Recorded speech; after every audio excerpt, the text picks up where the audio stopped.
My question is, is the real risk to, say, women in prisons from, self-identification, or is it rather from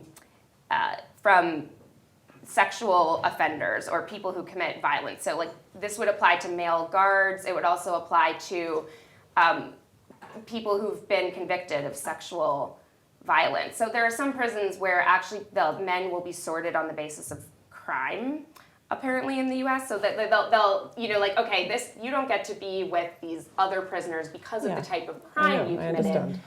I wonder.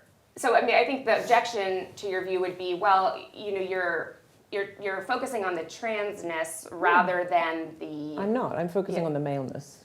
Okay, so okay, on this point then, on the maleness. So what is it about the maleness that makes males a greater risk? Because I'm thinking that it's testosterone, right? Like, well, I mean, if you look at it, It doesn't matter. Well, you can ask me the question, but I don't think it matters, and I don't really understand. I think it's slightly distracting to say, what is it about it, as if we can sort of fix this. We can't.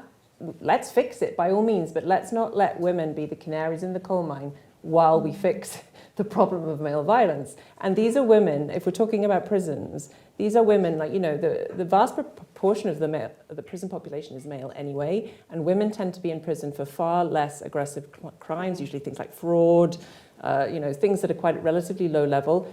Most women in prison have a history of like sexual abuse in their families, or there's a much bigger proportion of women being in care that are in the prison system, right? So it's a very vulnerable community, and we are putting male, I'm not even exaggerating, like sexual offenders in the prisons with them. Now, you can say, oh, is there a better, cleverer way to do this? Yes, don't put males in prison with women. And you can also say, oh, but prison guards rape them too. Yeah, okay. So there's two problems, but why on earth would we say that we would ignore that problem because there's this other problem? Like, that just means they've got more to worry about, not less. So I think, basically, I don't understand the impetus, particularly of elite people who will never face this problem themselves, to fiddle around with some kind of nicely aesthetic kind of solution. Maybe we can like do pre-crime, maybe we can work out who the sexual offenders, the really bad ones are. No,